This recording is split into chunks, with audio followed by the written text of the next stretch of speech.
Mes chers compatriotes, Togolaises, Togolais, belles âmes conquérants de l'impossible et ouvreurs de chemin de l'Afrique nouvelle et de la nouvelle humanité, chers panafricanistes et amis du Togo. Chaque individu et chaque peuple ont choisi leur destin. Et quant à notre histoire collective, le 21 juin nous rappelle l'œuvre sacrificielle de tous les patriotes et martyrs qui ont payé de leur vie notre souveraineté, hélas toujours confisquée par les prédateurs coalisés. La commémoration du 21 juin 2024 est particulière à double titre, car nous renvoie tous,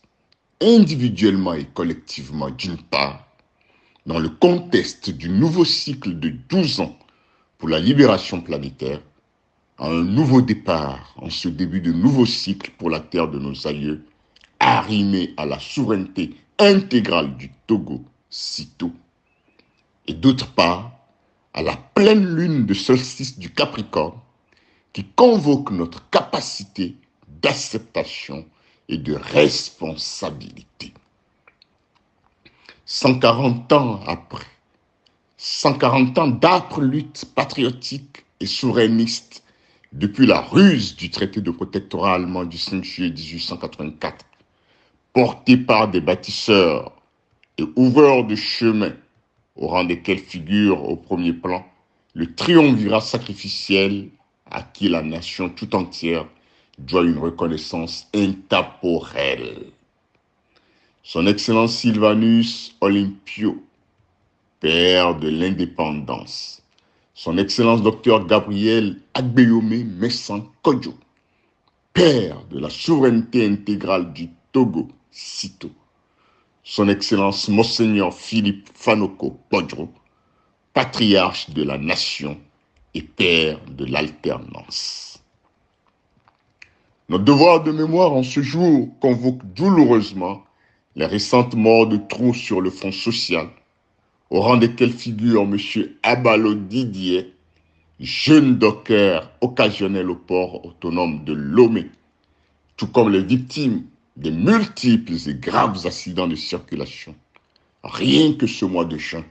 en raison de l'affaissement multiforme de la sécurité routière dans notre pays. Le Togo, à l'heure actuelle, est totalement en lambeaux. Et c'est peu dire au regard des indicateurs qui sont au rouge quasiment partout sur le tableau de bord de la gouvernance globale de la terre de nos aïeux. Mes chers compatriotes, Togolaises, Togolais, belles âmes conquérants de l'impossible et ouvreurs de chemin de l'Afrique nouvelle et de la nouvelle humanité. Si nous pensons ne pas être responsables des choses qui nous arrivent, nous sommes par contre responsables de faire face aux choses qui nous arrivent. Et pour cause, l'état actuel de grande détresse de la nation n'est que la conséquence de nos propres inconséquences depuis le 22 février 2020, où le souverain peuple togolais a, en toute conscience, largement tourné la page de la dictature militaro-clanique, néocolonialiste, multidécennale des prédateurs coalisés, en portant à la magistrature suprême le candidat de la dynamique Monseigneur Podro DMK, son Excellence Dr Gabriel Agbeyome Messan Kodjo. Avec force, rappel nous a été fait par le souverain peuple togolais le 29 avril, lors de la mascarade du double scrutin législatif et régional, qui a démontré une fois de plus à la face du monde entier l'infamie que représente la dictature militaro-clanique néocolonialiste multidécennale des prédateurs coalisés qui a sabordé la souveraineté du Togo sur tous les plans. L'urgence républicaine à laquelle nous sommes tous ensemble confrontés nous condamne à un sursaut patriotique collectif pour agir ensemble sans délai dans l'intérêt supérieur de la nation. Raison pour laquelle je réitère à toutes les filles et à tous les fils du Togo tout entier l'appel aux bâtisseurs de ponts de tous horizons du 22 février 2024 du président légitime du Togo, son Excellence Dr Gabriel Agbeyome Messan Kodjo. Chacun sait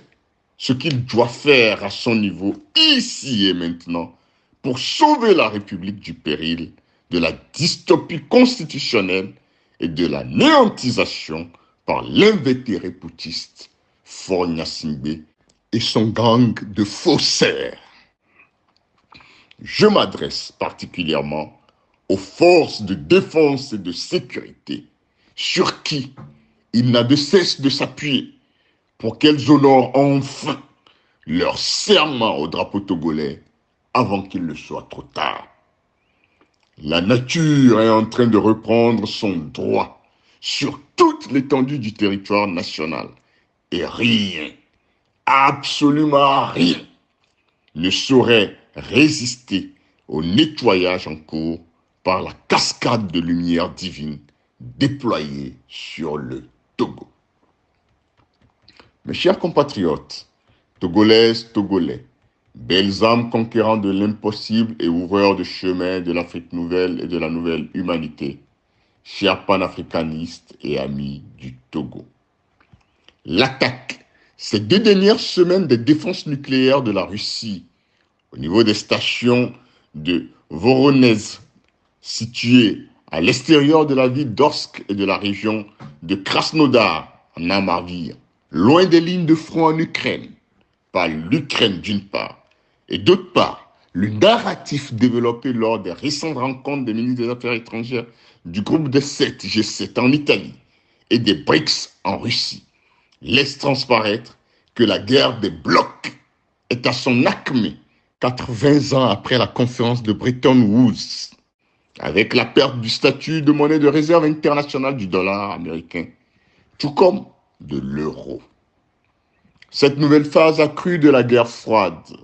à haut risque pour l'humanité, est fort préoccupante, ce d'autant plus que les JSA ont perdu la confiance du reste du monde qui perçoit Israël comme un État paria, accusé de crimes contre l'humanité en Palestine par l'ONU, alors que vient d'échouer le sommet suisse de Bürgenstock des 15 et 16 juin 2024 sur la paix en Ukraine. Parallèlement, l'Afrique convulse ça et là, saignant aussi bien dans la région des Grands Lacs qu'au Tchad et au Sahara et au Soudan, sans oublier la crise dans le Sahel, avec la persistance du terrorisme et du risque de conflit entre les pays de l'Alliance des États du Sahel, AES, et ceux de la CEDEAO. Dans ce contexte géopolitique et géoéconomique mondial explosif, la restauration et l'approfondissement du droit international constituent un impératif catégorique pour toutes les nations de la Terre. Il ne s'agira guère de grandes réformes en profondeur, c'est-à-dire réformes globales du régime actuel basé sur la prédation du droit commercial, mais bien au contraire, d'un régime alternatif, plus viable, basé sur l'équilibre des intérêts, en alignement avec les lois de l'équilibre, qui puisse apporter la paix, la sécurité, la prospérité partagée pour tous et l'expansion à l'humanité et à la création tout entière. Fini l'époque du narratif occidental comme un dogme de foi et place à un nouveau paradigme, celui de la souveraineté et de l'interdépendance qui suppose une nouvelle vision de la gouvernance du monde basée sur les lois de l'équilibre. À ce tournant exceptionnel et épique de l'histoire des peuples de la Terre, tout ce qui ne sert pas l'évolution de l'humanité doit être écarté. Tel est le cas de la dictature militaro-clanique néocolonialiste multidécennale des prédateurs coalisés au Togo. Directement accusés de faux, d'usage de faux, de recel de fonds en écriture publique dans la procédure pénale pendante par devant le tribunal de première instance de Nanterre en France, dans le cadre de l'affaire des fausses lettres de félicitations de la France, de l'Allemagne et de l'Union européenne au terme du scrutin présidentiel du 22 février 2020, remporté par le président légitime du Togo, son excellent docteur Gabriel Agbememe Sankodjo, qu'il n'a pas pu suborner, Faure Gnassingbé se maintient illégalement à la tête du Togo avec la complicité de la communauté internationale. Du point de vue juridique, selon le droit international, la signature d'un accord international par une personne dont la légalité et la légitimité est contestable peut ensuite rendre le document juridiquement invalide. Et pourtant, c'est bien cette hérésie juridique et politique que semblent imposer au souverain peuple togolais les prédateurs coalisés qui cautionnent la subversion du droit international par Faure Gnassingbé avec son 6e coup d'État depuis le 22 février 2020,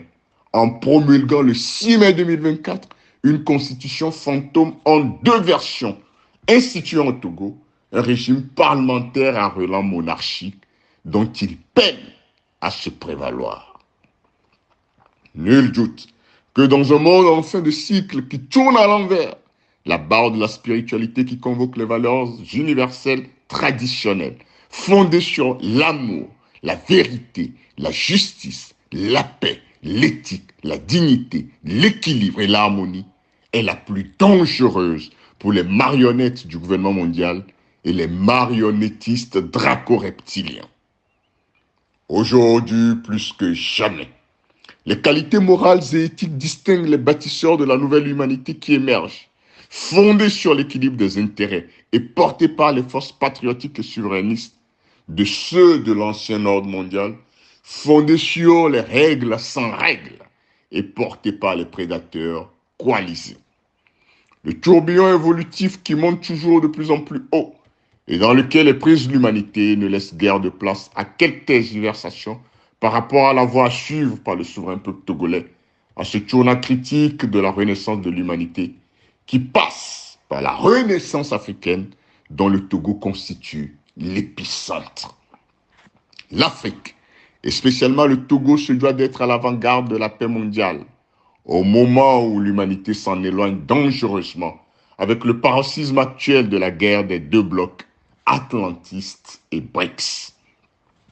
L'heure de l'accomplissement de cette grande mission civilisationnelle contenue dans la prophétie Ovenu du 22 septembre 1946 a sonné. Et la réalité sur la terre de nos aïeux va devoir changer en un clin d'œil dans les prochaines semaines. Plus que jamais, s'impose l'implémentation du triptyque transition constituant refondation éthique du Togo, contenu dans l'offre programmatique de la DMK, plébiscitée le 22 février 2020 par le souverain peuple togolais. En ma qualité de garant de l'héritage politique du père, de la souveraineté intégrale du Togo et du père de l'alternance, je réitère mon serment du 18 mars 2024 devant Dieu et toutes les hiérarchies de lumière pure d'œuvrer résolument au rassemblement de toutes les filles et de tous les fils du Togo tout entier afin de bâtir une nation forte, solidaire et prospère avec une véritable conscience d'unité. Je veillerai au développement rapide de nouveaux partenariats porteurs pour notre nation et œuvrerai de toutes mes forces à l'émergence glorieuse du Togo, phare et or de l'humanité, en privilégiant la coopération interplanétaire avec les civilisations de lumière avancées, prêtes pour la merveilleuse aventure de la renaissance de l'humanité. La grille énergétique de la Terre se déplace actuellement dans une harmonie plus élevée sous le solstice d'été, avec la pleine lune de solstice du Capricorne de ce 21 juin 2024, qui nous permet de faire l'expérience d'une guérison plus profonde et d'un changement plus profond dans l'alignement. C'est donc le temps de l'audace de nouveaux paradigmes de développement conformes à la saison actuelle et surtout l'alignement sur les puissantes énergies quantiques de lumière divine. En perspective, une belle fête d'amour et d'amitié aussi bien toutes les filles et tous les fils du Togo tout entier, qu'entre le souverain peuple togolais et toutes les forces de lumière pure nous attend au bout du chemin dans les tout prochains jours. Que rien, absolument rien, n'entame notre foi en Dieu et notre confiance en nous-mêmes et en l'avenir radieux de la terre de nos aïeux, car la lumière a magistralement triomphé des ténèbres. Soyons encore et encore dans la confiance et ne choisissons pas la tristesse les 5 et 6 juillet prochains, durant les obsèques du président légitime du Togo, son excellent docteur Gabriel Agbeome Messankodjo, car conscient de son empreinte de vie positive et du vaste océan de joie qui est en nous, en raison de son précieux legs intemporel au Togo, à l'Afrique et à l'humanité tout entière. Vive la souveraineté intégrale du Togo sitôt, de l'Afrique et de ses îles, et de tous les peuples sur terre. Vive la 4e République, et que l'Éternel bénisse le Togo et chacun de ses enfants. Mutasela wo fara mula uchichia.